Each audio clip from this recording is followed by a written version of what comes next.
इब्रारुल हक का अगर आपने सॉन्ग सुना हो, पहला गाना था मेरा एज़ एन कोरियोग्राफर, असा जाने मालो माल असा तेरी गल करनी, वो मैंने कोरियोग्राफ किया। फिर हुमैरा अरशद जो सिंगर हैं, उनका एक सॉन्ग था, मैं नहीं बोलती मेरे च मेरा यार बोलदा, वो भी मैंने कोरियोग्राफ किया। ये मेरे स्टार्टिंग के सॉन्ग थे जो दोनों हिट सॉन्ग हुए। पाकिस्तान में अगर आपको एक ही बंदा मिल गया कि जो परफॉर्मर भी है, कोरियोग्राफर भी है, सिंगर भी है, तो आप उसको भी काटना चाह रहे हैं, दबाना चाह रहे हैं, उसे गायब करना चाह रहे हैं। पीएसएल के जो सॉन्ग्स हैं, अब अली ज़फ़र का आप गाना सुने, फिर सीटी बजेगी, स्टेज सजेगा, अब ये भी मेरा कोरियोग्राफ किया हुआ है।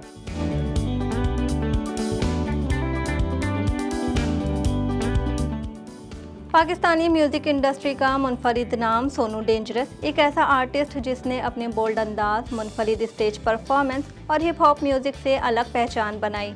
सोशल मीडिया सेंसेशन बनने वाले सोनू डेंजरस के गाने वायरल होना मामूल की बात है और यही उनकी शोहरत की सबसे बड़ी वजह भी है।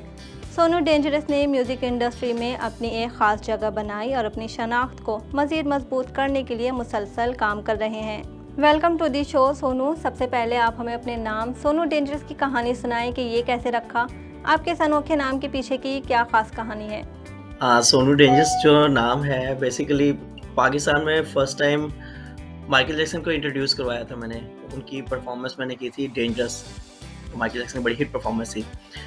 तो जब मैंने उस पे ऊपर परफॉर्मेंस यहाँ पे की, तो अक्सर लोग मुझे सोनू जैक्सन और फिर डेंजरस उसके साथ बोलने लगे। फिर इसके अलावा पाकिस्तान में लाइक मैं आपको बात बता रहा हूँ 1999 से, तो जितना भी आप आजकल कुछ अर्सा पहले से आप देख रहे हैं, हिप हॉप आप देख रहे हो, स्टंट्स वाला डांस देख रहे हो, ये हमने उस वक़्त इंट्रोड्यूस करवाया था पाकिस्तान में। तो लोग कहते थे यार बड़े डेंजरस किस्म के परफॉर्मर हो आप लोग। तो ये 2 रीज़न्स भी थी। मेन रीज़न माइकल जैक्सन की डेंजरस परफॉर्मेंस थी और फिर हमने अपने ग्रुप का नाम भी डेंजरस ग्रुप रख लिया। और उसके बाद जब परफॉर्मेंस होती थी कहीं, तो लाइक अनाउंसमेंट होती थी कि सोनू लीड कर रहे हैं, यानी कि सोनू परफॉर्म करने आ रहे हैं उनके साथ डेंजरस ग्रुप। तो उनके ग्रुप का नाम है डेंजरस ग्रुप। तो लेकिन ऐसा-ऐसा फिर यही हो गया कि अक्सर अनाउंसमेंट में सोनू डेंजरस ही वो अनाउंस होने लग गया। तो देन फिर सोनू डेंजरस इस तरह से नाम चल पड़ा और लोगों ने भी फिर इसी नाम से जो है ना बुलाना शुरू कर दिया। और हर जगह न्यूज़पेपर्स में भी, कहीं पे भी, तो यही नाम जो है वो लकीली साथ लग गया मेरे।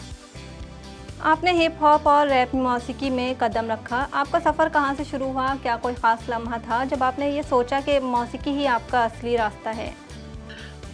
मैंने जब इस फ़ील्ड में आने से पहले मैंने माइकल जैक्सन की देखा, उनके मैंने शोज़ देखे, परफ़ॉर्मेंसेस देखी। तब पाकिस्तान में कोई भी ऐसा आर्टिस्ट नहीं था जो परफ़ॉर्म करता हो, गाता भी हो, परफ़ॉर्म भी करता हो। और स्पेशली जो वेस्टर्न कल्चर है, ब्रेक डांस है, हिप हॉप है, इस तरह के डांसेज़ यहाँ कोई नहीं करता था। तो देन मैंने ये सोचा कि यार क्यों ना इस तरह की ट्राई की जाए। और पाकिस्तान में इस तरह से कोई आर्टिस्ट नहीं है, तो मैं ये ट्राई करता हूँ कि लाइक परफॉर्म भी करूँ, इस तरह से मैं सिंगिंग भी करूँ, इस तरह से शोज़ करूँ जैसे माइकल जैक्सन ने इतने बड़े शोज़ करता है और लाइक परफॉर्म भी साथ करता है। तो देन मैंने उसके ऊपर मेहनत करना शुरू की। और स्टार्ट में ये था कि यहाँ पे ओनली तब पीटीवी का दौर था, पीटीवी चैनल था और एनटीएम एक चैनल था। और उस वक़्त फिर थोड़े अरसे बाद केबल आ गया, केबल चैनल्स आ गए, उसके बाद प्राइवेट चैनल्स पाकिस्तान में स्टार्ट हो गए, लाइक इंडस टीवी पाकिस्तान का फर्स्ट जो प्राइवेट चैनल था। फिर फर्स्ट म्यूज़िक चैनल आया इंडस म्यूज़िक। तो मेहनत करते रहे, एज़ एन कोरियोग्राफर भी मुझे काम मिलता रहा। इब्रारुल हक का अगर आपने सॉन्ग सुना हो, पहला गाना था मेरा एज़ एन कोरियोग्राफर, असा जाने मालो माल असा तेरी गल करनी, वो मैंने कोरियोग्राफ किया। फिर हुमैरा अरशद जो सिंगर हैं, उनका एक सॉन्ग था, मैं नहीं बोलती मेरे च मेरा यार बोलदा, वो भी मैंने कोरियोग्राफ किया। ये मेरे स्टार्टिंग के सॉन्ग थे जो दोनों हिट सॉन्ग हुए। और उसके बाद जब मैं चैनल में गया कराची 2003 में या 4 में, तो देन उससे पहले मेरा काफ़ी नाम हो चुका था लाहौर थिएटर से। जितने भी अमान उल्लाह साहब किंग ऑफ कॉमेडी जो पाकिस्तान के हैं, उमर शरीफ साहब, इन सब के साथ मैं काम कर चुका था थिएटर्स लाइन में लाहौर और कराची में। तो वहाँ से काफ़ी नाम हो चुका था डांस में। तो मैंने कहा यार अभी तक मैंने म्यूज़िक को स्टार्ट नहीं किया। फिर म्यूज़िक एल्बम बनाई, उस पे काम चलता रहा 2 इयर्स। तो 2006 में मैंने अपना पहला ऑडियो एल्बम रिलीज़ किया। उसका नाम भी द डेंजरस था एल्बम का। और उसका जो सॉन्ग था आशिक, तो वो आशिक सॉन्ग उस वक़्त रिलीज़ जब हमने किया, और उसका पाकिस्तान का बेस्ट डांसिंग वीडियो मैंने बनाने की पूरी अपनी उसकी कोशिश की। और वो बन भी गया वैसा जैसा मैं सोच रहा था, और वो बहुत हिट हुआ। और पाकिस्तान में जो मैं डांस चाह रहा था, जो चीज़ इंट्रोड्यूस करवाना चाह रहा था, वो उस गाने से इंट्रोड्यूस हुई। और बाद में आशिक सॉन्ग से ही मुझे एमटीवी जब आ गया, तो एमटीवी का मुझे अवार्ड मिला मेरे इसी गाने से, उसकी वीडियो से। 2008 में। आपके गाने जो हैं वो अक्सर सोशल मीडिया पर वायरल हो जाते हैं। क्या आप समझते हैं कि सोशल मीडिया आपकी कामयाबी में सबसे बड़ा फैक्टर है या कुछ और अनासिर हैं जो आपको म्यूज़िक में मकबूल बनाते हैं? मैंने आपको बताया कि जैसे कि मेरा जब स्टार्ट था तब मैं किरारे स्टार्ट साहिल लोधी, अहमद जहाँ ज़ेब, जल बैंड और बहुत से ऐसे आर्टिस्ट हैं उनका भी स्टार्ट था। तो हम लोग तकरीबन एक चेन इकट्ठे ही ये आर्टिस्ट हम लोग आए थे। ओनली अली ज़फ़र का तब छन्नो सॉन्ग जो था वो उससे 1 साल पहले उनका एक मकबूल हुआ था।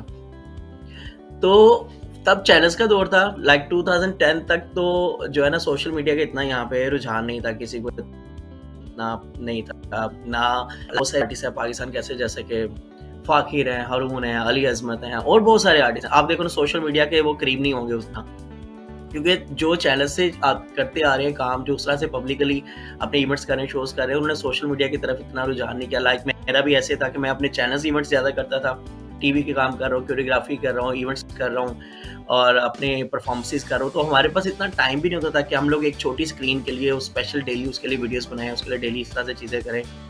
लेकिन जैसे-जैसे ये रुझान बढ़ता रहा है और अब तो बहुत ज़्यादा हो गया सोशल मीडिया का, तो अब यूसेज उसकी ज़रूरी हो गई, क्योंकि अब चैनल्स को उस तरह से एंटरटेनमेंट चैनल्स तो इस तरह नहीं है और पाकिस्तान में कोई भी म्यूज़िक चैनल ही नहीं है। तो लिहाज़ा ओनली अब सोशल मीडिया आपके पास है तो अब आपको उसके ऊपर ही करना पड़ेगा। कुछ अर्सा पहले से मैंने सोशल मीडिया पे खुद से प्रॉपर जो है ना इस पे वर्क करना स्टार्ट किया और इंस्टाग्राम है आपका, टिकटॉक है, फेसबुक, यूट्यूब, तो मैंने फिर इसके ऊपर अपने वीडियोज़ लाइक अभी अगर आप मेरा यूट्यूब चैनल भी देखें तो मुझे अभी 2 इयर्स हुए हैं उसके ऊपर मैंने वो अपना जो यूट्यूब चैनल बनाया। इससे पहले मेरे जितने वीडियोज़ हैं, जो भी चीज़ें वो आपको अदर चैनल्स पे पड़ी मिलेंगी। और सोशल मीडिया का आज के दौर में बहुत ज़रूरी है, क्योंकि अब लोगों के पास मेन प्लेटफ़ॉर्म ये है और इससे फ़ायदा है हर उस बंदे को कि जो मेहनत करता है और उसके पास अपना कोई ना कोई टैलेंट है, तो उसको दिखाने के लिए ज़रूरी नहीं है कि आज के दौर में कोई चैनल अगर मौका देगा तो देन ही उसको वो सामने आ सकता है। तो सोशल मीडिया एक ऐसा है कि यहाँ पे कोई कहीं पे भी बैठा हुआ है, उसके कुछ ख़ास टैलेंट है, कुछ भी वो कर सकता है, गा सकता है, परफ़ॉर्म कर सकता है, तो वो उसके ऊपर कर दे। बाकी पब्लिक पे है, पब्लिक को अगर किसी की चीज़ अच्छी लगती है तो वो इंटरनेशनली वायरल हो जाती है। सोनू डेंजरस, आपने अभी हाल ही में एक निजी टीवी चैनल पर अपनी ज़िंदगी से मुतासिर किरदार के हवाले से कानूनी कार्रवाई की। उसकी क्या तफ़सीलात हैं, कुछ शेयर करना चाहेंगे हमारे नाज़रीन से? ये एक ड्रामा है तन मन नीलो नील और पाकिस्तान का एक बड़ा फ़ेमस चैनल है जिसने ये ड्रामा बनाया है। काफ़ी ड्रामाज़ उनके पहले से भी ऑन एयर हैं। अब ये चैनल आया था 2005 में और मैं तो काम कर रहा हूँ 1999 से एंड पाकिस्तान के जो मैंने बताया आपको इंडस टीवी 2003 में आया।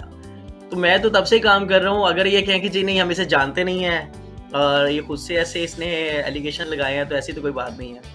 इवन 2006 में मेरा फर्स्ट अमेरिका का वीज़ा लगा था, जब इंडस टीवी पे हमारे शोज़, हमारी परफॉर्मेंस बहुत हिट जा रही थी, लेकिन मैं तब आया नहीं था। मैं पाकिस्तान में बहुत बिजी था अपने शोज़ में, इवेंट्स से। 2011 एंड 12 13 में मैं अमेरिका आया हूँ अपने टूर्स के लिए। तो ये अच्छे से जानते हैं, वो मुझे उनको तब से पता है और इंडस टीवी उनके मैंने बहुत सारे शोज़ भी किए हुए हैं। 2010-11 तक मैंने उनके काफ़ी इवेंट्स किए हुए हैं, शोज़ किए हुए हैं। तो अब उन्होंने अगर बनाया है, ना पूछा है, ना कोई बात की है, ना ही कोई इजाज़त ली है और जो बना दिया, जो दिल में है वो बना दिया अपने पास से। तो ऐसा तो अब ये तो गलत चीज़ है। लाइक अगर हनी सिंह की कोई डॉक्यूमेंट्री बना रहा है, तो वो अब आप देखें कि नेटफ्लिक्स ने उससे जाके इजाज़त ली है, उसको उसका पे किया, उसके साथ वो मिलके वो बातें वो उसने उसमें बताई हैं जो लोगों को नहीं पता, जो लोग सुनना चाहते हैं कि आपकी पर्सनल लाइफ़ आपको ही पता होती है। इसी तरह अगर आप संजू मूवी देखें, जिसमें संजय दत्त के ऊपर बायोग्राफी उसकी बनाई गई है, उसमें रणबीर कपूर है आई थिंक। तो संजय दत्त को भी उसमें गेस्ट अपीयरेंस भी है, संजय दत्त के ऊपर लाइफ पे बनी है, तो ऑब्वियसली एक आर्टिस्ट के ऊपर आप चीज़ बना रहे हो, तो आप अच्छी बनाओगे, तो वो आर्टिस्ट भी आपको एप्रिशिएट करेगा। अगर आप उसमें कुछ गलत दिखा रहे हो और उसको किसी चीज़ का क्रेडिट भी नहीं दे रहे, ना उसको कोई इजाज़त ले रहे, ना उसको पता है, तो वो तो एक जुर्म है ना। तो वो एक जुर्म है और आप किसी का क्रेडिट खा रहे हो, अपने बंदे को नए को लाने के लिए किसी का नाम भी इस्तेमाल कर रहे हो और उस बंदे से पूछ भी नहीं रहे हो। तो ये तो ऐसा नहीं होता। अगर आप मेरे पे कोई बनाना चाह रहा है, बनाए, मुझे मेरे साथ नहीं करना चाहता, ना करे, कोई मसला नहीं। लेकिन अगर मुझे पता होगा, मेरे साथ वो सारी बात उनकी हुई होगी, तो मैं बताऊँगा भाई ये चीज़ गलत है, ये ना बताएँ, ये ना दिखाएँ, ये दिखा लें। हाँ, अच्छा अब आपने आर्टिस्ट कौन-सा लिया है?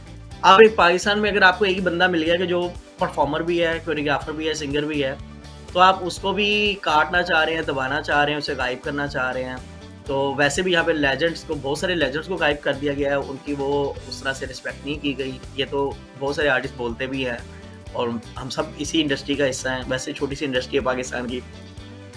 लेकिन जो कुछ लोग ऐसे हैं, ऐसे नासिर हैं जो कुछ ऐसी प्लेटफ़ॉर्म पे बैठे हुए हैं जिनको लगता है कि ये मेरा चैनल है, मेरी मर्ज़ी है, हम जो चाहेंगे वो करेंगे, तो ऐसे लोगों को ऑब्वियसली फिर जवाब तो देना चाहिए ना। तो इसलिए मैंने उसके ऊपर उनको लीगल नोटिस मैंने उनको भेजा है। तो आई होप कि अब आगे जो मज़ीद कार्रवाई है हम उसकी तरफ जाएँगे। आखिर में आप अपने प्रोजेक्ट्स के बारे में बताएं, क्या कोई नया गाना या कोई एल्बम है जो आप आगे रिलीज़ करने वाले हैं? प्रोजेक्ट्स ऐसे हैं कि माशाल्लाह अल्लाह के करम से पाकिस्तान की तरफ से तमाम हिट प्रोजेक्ट्स मैंने किए हुए हैं। लाइक पीएसएल पाकिस्तान का सबसे बड़ा इवेंट होता है, तो पीएसएल 2020 की भी ओपनिंग सारी सेरेमनी, सारी कोरियोग्राफ मैंने किया। 2024 अभी जो लास्ट ईयर पीएसएल हुआ उसकी भी कोरियोग्राफी मैंने की। पीएसएल के जो सॉन्ग्स हैं, अब अली ज़फ़र का आप गाना सुने, फिर सीटी बजेगी, स्टेज सजेगा, अब ये भी मेरा कोरियोग्राफ किया हुआ है। लड़शा पे खबर मेरा कोरियोग्राफ किया हुआ है। बालो बत्तियाँ भी अताउल्लाह और अली ज़फ़र का पूरी दुनिया में हिट हुआ, उसकी मेरी रील्स भी बहुत वायरल गई, तो वो भी मैंने कोरियोग्राफ किया है। और जो मेरे न्यू प्रोजेक्ट्स है उसमें अभी साहिर अली बग्गा है, उनके मैंने 2 सॉन्ग्स कोरियोग्राफ किए हैं। एज़ एन सिंगर परफॉर्मर मेरा अपना गाना भी रिलीज़ हुआ है, ज़रूरी नहीं, जिसका बहुत अच्छा रिस्पॉन्स आ रहा है इंटरनेशनली। वो एक पंजाबी, अरेबिक, उर्दू हमने रैप वर्जन उसको ट्रैक को रिलीज़ किया है। और डांस का भी थोड़ा-सा तड़का रखा है मैंने उसमें, ज़्यादा नहीं रखा, थोड़ा-सा रखा है। और इसके अलावा भी मेरे अपने जो न्यू प्रोजेक्ट्स हैं उसमें कुछ सॉन्ग्स हैं। वो ईद पे आप देखेंगे, वो भी एक अच्छी कोलैबोरेशन है, उसमें आप पाकिस्तान कुछ फ़िल्म स्टार्स देखेंगे, उनके साथ मेरा एक वीडियो सॉन्ग आ रहा है। और बाकी सरप्राइज़ेज़ हैं, आहिस्ता से आप देखेंगे। बहुत शुक्रिया सोनू, आपने हमारे प्रोग्राम के लिए अपना कीमती वक्त दिया। हमें यकीन है कि आपके आने वाले प्रोजेक्ट्स भी शायकीन को महसूस करेंगे।